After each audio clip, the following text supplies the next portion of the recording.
আমার দিদি আমাকে রোজ তার স্বামীর ঘরে শুইয়ে নিজে সারা রাত বাইরে কাটাত। একদিন আমার জামাই বাবু বুঝতে পেরেছিলেন যে উনার পাশে শুয়ে আছেন সে উনার স্ত্রী নয়, উনার শালী। তারপর আমার জামাই বাবু আমার সাথে যা করলেন তা আপনি ভাবতেও পারবেন না। একদিন রাতে যখন আমি গভীর ঘুমে মগ্ন তখন আমার মনে হলো কেউ আমাকে জাগাতে চাইছে। আমি ঘুমের ঘরে আস্তে আস্তে চোখ খুলে দেখি সামনে আমার দিদি দাঁড়িয়ে আছে। আমি তাড়াতাড়ি উঠে বসলাম। প্রথমে মনে হলো আমার জামাইবাবুর কিছু হয়নি তো, আমার দিদি কেন এত রাতে আমাকে ডাকতে এলো।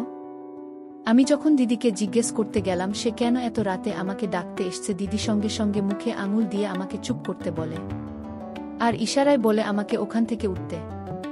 আমার চিন্তা হয় দিদি এত রাতে কেন আমাকে ডাকতে এলো আর আমাকে চুপ করতেই বা কেন বলছে। কিছুদিন আগে শোনা খবরের মতন কেউ কি আমাদের বাড়িতে ঢুকে পড়েছে। আমি ইশারায় জিজ্ঞেস করলাম কি হয়েছে, তারপর দিদি আমাকে যা বলল তা শুনে আমার চিন্তা আরও বেড়ে গেল। আমার দিদি চায় আমি তার ঘরে গিয়ে তার বরের পাশে তার বিছানায় শুই, তার জায়গায়। আমি প্রশ্ন করলাম যে সে এমনটা কেন চায় আর আমি তার স্বামীর পাশে কি করে শুতে পারি, কিন্তু সে জেদ করতে থাকে আর বলে যে আমি যেন তার জায়গায় 1 ঘন্টা শুয়ে থাকি, তারপর ও যখন ফিরে আসবে তখন আমি ওখান থেকে চলে যাব, কেউ জানতে পারবে না। কিন্তু আমার ভয় হয় যে জামাইবাবু যদি জানতে পারেন তাহলে আমাদের দুজনকেই বাড়ি থেকে বার করে দেবেন, আর আমি একজন পুরুষের সাথে তার স্ত্রীর জায়গায় কি করে শোব। কিন্তু দিদি আমাকে অনুরোধ করে আর আমার দিদির কাছে অনেক ঋণ আছে, তাই আমি দিদির কথা মেনে নিই আর তার ঘরে গিয়ে তার খাটের এক কোণায় শুয়ে পড়ি। ভোর হওয়ার কিছুক্ষণ আগে দিদি ফিরে আসে, আমাকে ডাকে আর বলে নিজের ঘরে ফিরে যেতে। আমি নিজের ঘরে ফিরে আসি, কিন্তু আমার মাথায় চলতে থাকে যে দিদি কেন এমনটা করল আর সে রাতে কোথায় গেছিল। সকালে জল খাবার খেতে গেলাম, দেখলাম জামাইবাবু বাড়িতেই আছেন আর ওনার হাবভাব দেখে মনে হলো কাল রাতের ঘটনার ব্যাপারে উনি কিছুই জানেন না। আমি জামাইবাবুর বেরোনোর অপেক্ষায় বসে রইলাম যাতে আমি দিদিকে জিজ্ঞেস করতে পারি যে এসব কি হচ্ছে। জামাইবাবু বেরোনোর পর যখন আমি দিদিকে জিজ্ঞেস করি সে কাল রাতে কোথায় গেছিল, তখন সে কাঁদতে শুরু করে। সে বলে যে সে কাল রাতে তার এক বন্ধুর সাথে হাসপাতালে ছিল। শুনে আমি অবাক হলাম। যদি তার বন্ধুর সাথে হাসপাতালে গিয়ে থাকে তাহলে সেটা তো ভালো কথা, সেটা জামাইবাবুকে বলেও তো যেতে পারত। এই কথাটা যখন দিদিকে বললাম তখন সে আমায় বলল যে জামাইবাবু সেই মেয়েটাকে খুব একটা পছন্দ করে না, কারণ সে একলা থাকে আর তার বিয়ে হয়নি। লোকে মনে করে যেসব মেয়েরা একলা থাকে তারা খারাপ হয়। এমনটা সত্যি নয়, কিন্তু অন্য পুরুষদের মতন আমার জামাইবাবুও নাকি সেই মেয়েটাকে খারাপ ভাবে। আমি জিজ্ঞেস করলাম তার বন্ধুর কি এমন হয়েছে যে রাতে তাকে হাসপাতাল যেতে হয়, তখন দিদি আমার সেই কথা এড়িয়ে গেল আর আমাকে ধন্যবাদ দিতে লাগলো, বলল যে আমি তাকে কাল রাতে বাঁচিয়ে দিয়েছি। আমারও মনে হলো যে আমি যা করেছি একটা ভালো কাজের জন্যই করেছি। আমি ঘটনাটা ভোলার চেষ্টা করলাম, কিন্তু কিছুদিন পর আবার একটা রাতে দিদি আমাকে ডাকতে এলো, আবার আমাকে তার ঘরে গিয়ে শুতে বলে। আমি জিজ্ঞেস করলাম আবার সেই বন্ধুটার সাথে যাচ্ছ? দিদি বলল হ্যাঁ। আমি অনেক জিজ্ঞেস করলাম যে কোনো হাসপাতালে যাচ্ছ, কেন যাচ্ছ, যাতে আমি কিছু জানতে পারি, কিন্তু দিদি আমাকে কিছুই বলল না। আমাকে নিজের ঘরে পাঠিয়ে সে বাড়ি থেকে বেরিয়ে গেল। আমার কেন জানি না মনে হল কিছু একটা গন্ডগোল আছে। আমার মনে হল দিদি হাসপাতাল যাওয়ার নাম করে অন্য কোথাও যাচ্ছে। দিদি 4 ঘন্টা পর ফিরে আসে আর এই 4 ঘন্টা আমার কিভাবে কাটল সে আমি জানি। যখনই জামাইবাবু পাশ ফিরছেন তখনই আমার মনে হচ্ছে আমি এই ধরা পড়ে যাব। মনে মনে ঠিক করলাম যে এরপর আর দিদির কথা কোনোদিন শুনব না, আর এরকম কিছু হলে আমি জামাইবাবুকে সব বলে দেব, কারণ আমার মনে হলো জামাইবাবুর সবটা জানা দরকার। দিদি আমার সব কথা এড়িয়ে যাচ্ছে, এইভাবে চলতে পারে না। 1 সপ্তাহ পর আবার আমার দিদি আমার ঘরে আসে আর বলে আমাকে তার ঘরে গিয়ে শুতে। আমি বললাম যে আমি আর এটা করতে পারবো না। তাকে ভয়ও দেখালাম যে আমি জামাইবাবুকে সবকিছু বলে দেব। সে বলল যে আমি এমনটা করলে সে আমাকে বাড়ি পাঠিয়ে দেবে, সে তার বাড়িতে আমাকে রাখবে না, কারণ কেউ তাকে এই বাড়িতে থাকতে দেবে না। আমার ভবিষ্যতের ব্যাপার, তাই আমার আপত্তি থাকা সত্ত্বেও আমাকে দিদির ঘরে গিয়ে শুতে হয়। আমি ভেবে দেখলাম যে এই ব্যাপারটা জানাজানি হলে আমারও বদনাম হবে। আমার এখন কি করা উচিত? জামাইবাবুকে সবকিছু বলে দেওয়া উচিত নাকি মুখ বন্ধ রাখা উচিত? আমি শুয়ে শুয়ে এইসবই ভাবছিলাম যখন আমার মনে হলো জামাইবাবু আমার দিকে ফিরে শুয়েছে। আমি সঙ্গে সঙ্গে চোখ বন্ধ করে উল্টো দিকে ফিরে শুই, কিন্তু মনে হয় জামাইবাবু বুঝতে পেরেছিলেন যে আমি ওনার বউ নই, ওনার শালী। তারপর উনি ওনার স্ত্রী আর আমার উপর নিজের মতন করে বদলা নেন। আমার নাম সীতা। আমরা 2 বোন। আমাদের বাড়ি একটা ছোট্ট গ্রামে। আমার দিদির নাম রিয়া। তার বিয়ে হয় শহরে, আর সে তার স্বামীর সাথে শহরেই থাকত। আমি মেট্রিক পাশ করার পর কলেজে এডমিশন নেওয়ার জন্য ফর্ম ফিল আপ করি। যেই কলেজে আমার গ্রামের বাকি মেয়েরা পড়ত সেই কলেজেই এডমিশন নিই। কিন্তু আমার দিদি জেদ ধরে যে সে আমাকে শহরের একটা বড় কলেজে পড়াবে। সে নিজেই আমার সব ডকুমেন্ট নিয়ে গিয়ে জমা করে দেয়। আমার এডমিশন হল তখন দিদি নিজেই বলল আমি যেন তার বাড়িতে থেকে পড়াশোনা করি। সে মা বাবা আর জামাইবাবুকে কি করে রাজি করালো তা আমি জানি না। আমি খুব আনন্দে ছিলাম এই ভেবে যে আমি শহরের একটা বড় কলেজে পড়তে পারব আর গ্রাম ছেড়ে শহরে গিয়ে থাকতে পারব। সেদিন হয়নি আমি এই শহরে এসেছি, কিন্তু আমার দিদি সব সময় আমার পাশে থেকেছে। এখানে লোকে যেরকম জামা কাপড় পরে সেরকম জামা কাপড় কিনে দেওয়া, ভালো ব্যাগ কিনে দেওয়া, হাত খরচ দেওয়া, বাড়ির সব কাজ নিজে সামলানো যাতে আমি পড়াশোনায় মন দিতে পারি, এই সবই আমার দিদি একা হাতে করে। তার জন্য আমার দিদির উপর অনেক ঋণ। আর এমনিতেও সে আমার দিদি হয়। আমি ওর সব কথা শুনতাম। সবকিছু ঠিক চলছিল। কলেজ থেকে যখন প্রথমবার ছুটি পেলাম তখন আমি খুব আনন্দে ছিলাম। নিজের গ্রামে যাব আর নিজের বন্ধুদের সাথে দেখা করব। কিন্তু দিদি আমাকে বেশি দিন গ্রামে থাকতে দিল না। বল তার বাড়ি ফিরে এসে পড়াশোনায় মন দিতে। দিদি তার মিষ্টি কথায় মা বাবাকেও ভুলিয়ে রাখত। তারাও ওর সব কথা শুনত। আমার মনে হতো দিদি আমাকে খুব ভালোবাসে, তাই আমার এত খেয়াল রাখে। নিজে একটা ছোট কলেজে পড়লেও আমি যাতে একটা ভালো কলেজে পড়তে পারি আর গ্রামের সকলের থেকে আগে থাকতে পারি, ও সেই চেষ্টাই করছে। কিন্তু ওর মনে কি আছে সেটা আমি জানতাম না। আমার ছুটির কিছুদিন এখনো বাকি আছে আর আমি গ্রাম থেকে ফিরে এসেছি। আমার জামাইবাবু আমাকে বাড়ির একজন মনে করতে শুরু করেছিল, তাই আমার ফেরত আসাতে উনিও খুব খুশি হয়েছিলেন। যেই দিন আমি গ্রাম থেকে ফিরেছিলাম সেদিন আমি খুব ক্লান্ত ছিলাম, তাই আমি তাড়াতাড়ি শুতে চলে গেছিলাম। সেই দিন রাতে আমার দিদি আমার ঘরে এসে বলে আমাকে তার ঘরে গিয়ে শুতে, যাতে সে জামাইবাবুকে লুকিয়ে তার বন্ধুকে হাসপাতালে দেখতে যেতে পারে। বলে জামাইবাবু তার সেই বন্ধুকে একদম পছন্দ করেন না, তাই আমাকে তার জায়গায় গিয়ে শুতে বলে, যাতে জামাইবাবু বুঝতে না পারে যে দিদি বাড়িতে নেই। আমি দিদির কথা চুপচাপ মেনে নিই। আমি তখন ভেবে দেখিনি যে দিদির কথা মেনে আমি নিজের জন্য কত বড় সমস্যা ডেকে আনছি। 1 সপ্তাহ পর দিদি আবার আমাকে তার ঘরে গিয়ে শুতে বলে। 2-3 বার এরম হওয়ার পর আমি তর্ক করা ছেড়ে দিয়েছিলাম। দিদি যখন আমাকে ডাকতে আসতো তখন আমি চুপচাপ তার ঘরে গিয়ে শুয়ে পড়তাম। কিন্তু একদিন আমার মনে হলো যে জামাইবাবু জেগে গেছেন আর তিনি বুঝতে পেরেছেন যে তার পাশে যে শুয়ে আছে সে ওনার স্ত্রী নয়, ওনার শালী। আমি খুব ভয় পেয়ে গেছিলাম। ভাবছিলাম যদি জামাইবাবু আমাকে প্রশ্ন করে তাহলে আমি কি জবাব দেব। আর আমার দিদি ফিরে এলো। সকালে আমি দিদিকে বললাম যে আমার মনে হচ্ছে জামাইবাবু সবটা জেনে গেছে, কিন্তু দিদি বলল না, উনি কিছুই জানতে পারেননি। যদি উনি বুঝতে পারতেন তাহলে উনি তোকে বা আমাকে প্রশ্ন করতেন। উনি তা করেননি, তাই ভয় পাওয়ার কিছু নেই। কিন্তু দিদির কথায় আমি শান্ত থাকতে পারলাম না। এখন আমার কলেজ খুলে গেছে, কিন্তু এইসব চলতেই থাকে। আগে আমার দিদি সপ্তাহে একবার করে যেত, কিন্তু এখন 2-3 দিন পর পরই সে রাতে বেরোয়।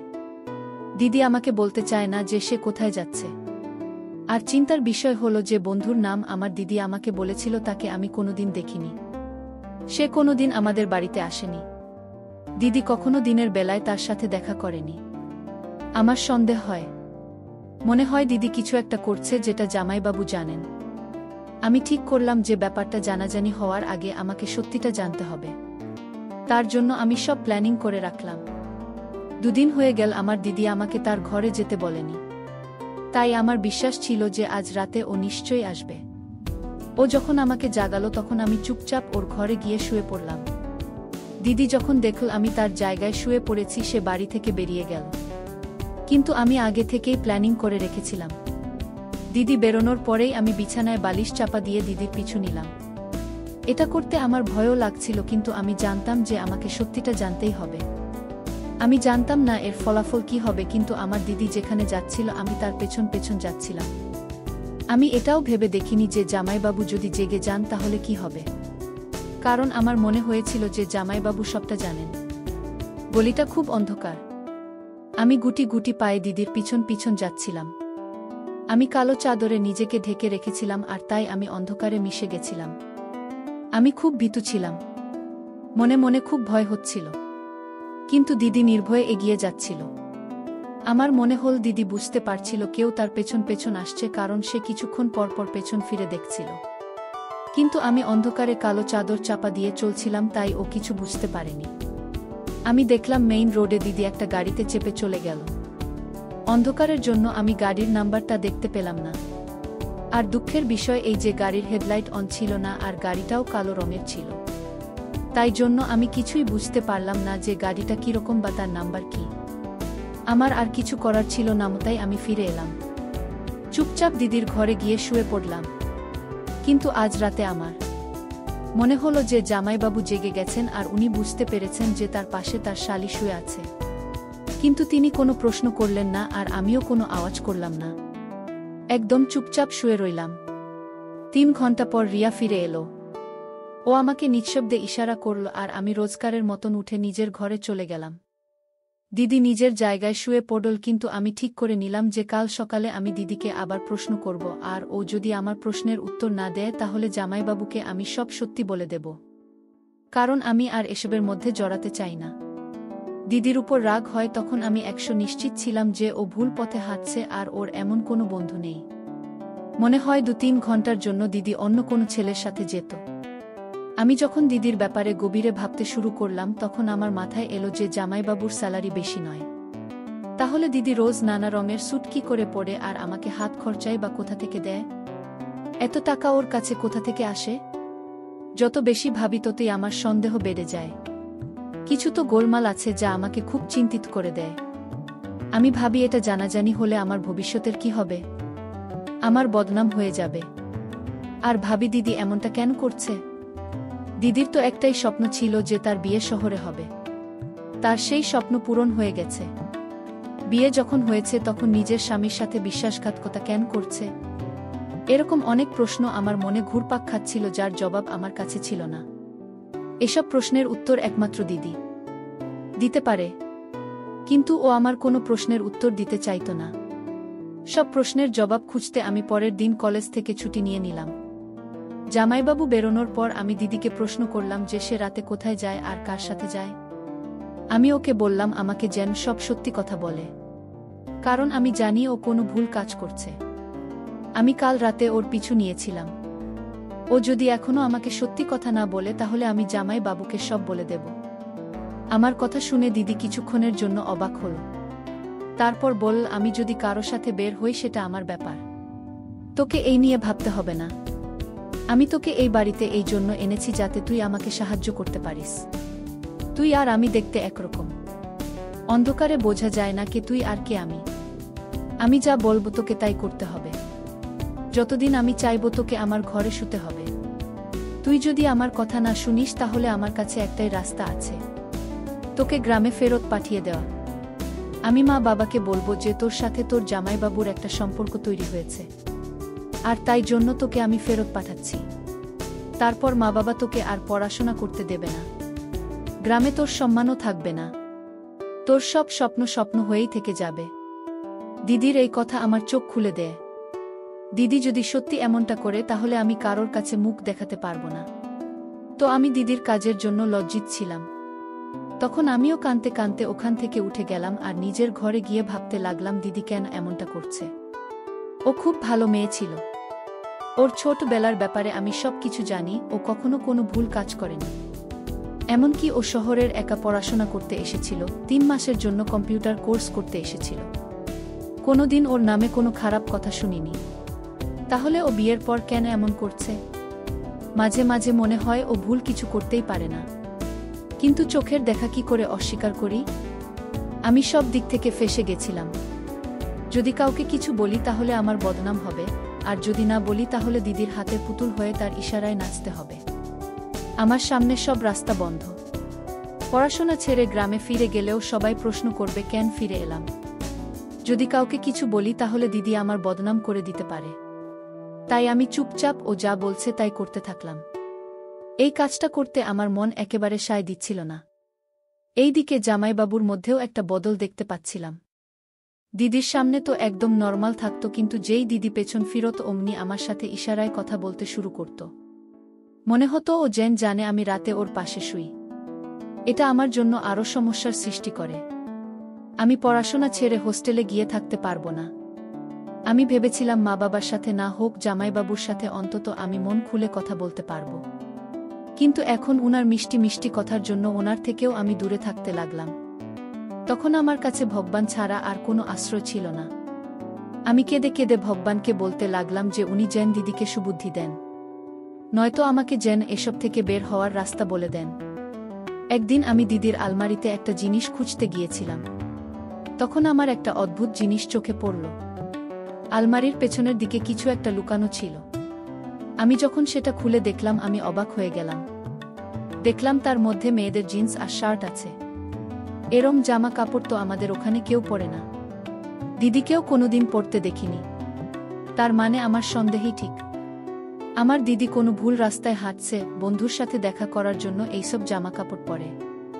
এই জিনিসটা আমায় ভাবায় আর আমি আমার দিদিকে ঘৃণা করতে শুরু করি। জামাইবাবুর ব্যবহার ও বদলাতে থাকে আর জামাইবাবুর ব্যবহার ও বদলাতে থাকে, আর আমি দিদিকে কিছু বলতেও পারি না।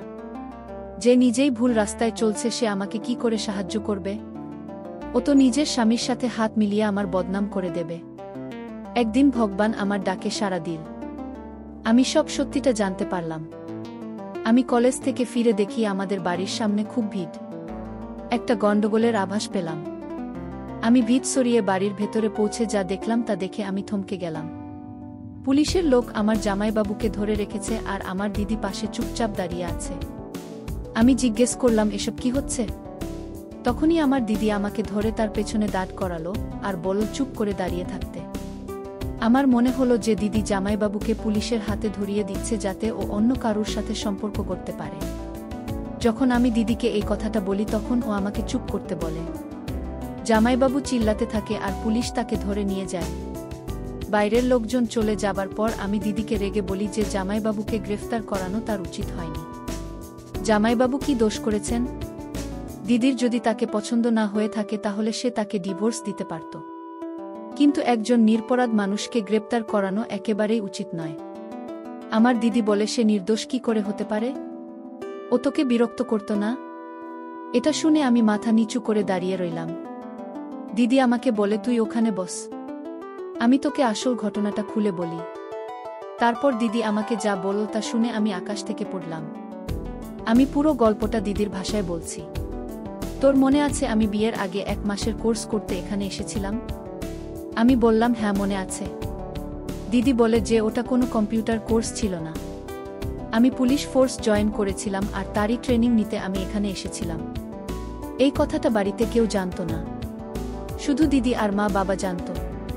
কিছু বছর পর আমার সম্বন্ধ আসে আর মা বাবা জোর করে আমার সেখানে বিয়ে দিয়ে দেয়। প্রথমে আমিও এই বিয়েতে খুশি ছিলাম, কিন্তু বিয়ের পর যখন দিদি জামাইবাবুকে বলে যে সে পুলিশ ফোর্স জয়েন করতে চায় তখন জামাইবাবু আপত্তি জানান। দিদি জামাইবাবুকে এটা বলেনি যে সে অলরেডি পুলিশ ফোর্স জয়েন করে ফেলেছে। কোনো দিদি কাজে জয়েন করে তখন ওর হেড ওকে বলে ও যেন রিজাইন না করে, ওকে রোজ ডিউটিতে আসতে হবে না। পুলিশের যে সব গোপন মিশন হয় তাতে যেন ও সাহায্য করে। দিদি এতে রাজি হয়। সবাই এটাই ভেবেছিল যে বাড়ির চাপে তার স্বামী তাকে পুলিশ ফোর্স জয়েন করতে বারণ করে। একবার দিদিকে একটা গুপ্ত গ্যাংয়ের বিরুদ্ধে প্রমাণ জোগাড় করতে বলা হয়েছিল। এই কাজটা সে তার স্বামীকে না জানিয়ে শুরু করেছিল। এই গ্যাং এর ব্যাপারে খোঁজখবর করতে গিয়ে দিদি জানতে পারে যে তার স্বামী ও এই গ্যাং এরই একটা অংশ, আর এই কারণেই তার স্বামী তাকে পুলিশ ফোর্স জয়েন করতে বারণ করেছিল। তাই দিদি একটা জুয়া খেলার সিদ্ধান্ত নেয় আর তাতে আমাকে ব্যবহার করে। ও রোজ রাতে যে বেরিয়ে যেত সেটা ওর কাজের জন্যই যেত। আমার মতন দিদিও জানত যে জামাইবাবু সবটা জানতেন। তার স্বামী বরাবরই জানত যে সে রাতে বেরিয়ে যেত, কিন্তু তার নজর তোর উপর ছিল, তাই উনি আমাদের কিছু বলতো না। তার এটাই মতলব ছিল যে একদিন সে আমাদের হাতে নাতে ধরবে আর এই ঘটনাকে বাহানা বানিয়ে আমাকে ছেড়ে দিয়ে তোকে বিয়ে করবে। আমি সবকিছু জানা সত্ত্বেও চুপ করে সব সহ্য করছিলাম, কারণ আমি জানতাম যে এই সবটাই একটা খেলা। আজ আমি নিজে ওকে গ্রেফতার করিয়েছি, কারণ আমি নিজের স্বামীকে হারাতে পারি কিন্তু নিজের দেশের সাথে বেইমানি করতে পারি না। আমার ভেবে লজ্জা লাগলো যে আমি দিদির সম্পর্কে কী সব ভেবেছিলাম। আমি দিদির কাছে ক্ষমা চাইলাম। আর দিদি এক কথায় আমাকে ক্ষমা করে দিল। এরপর দিদি তার স্বামীকে ডিভোর্স দেয়া আর পুলিশ ফোর্স জয়েন করে। আমি এখনও এই শহরেই থাকি। কিন্তু এখন আমার মাথার উপর কোনো জামাইবাবুর হাত নেই। আর আমার এই ভয়ও নেই যে আমার দিদি আমাকে কোনো খারাপ কাজের জন্য ব্যবহার করছে। কারণ চোখের দেখা সবসময় সত্যি হয় না।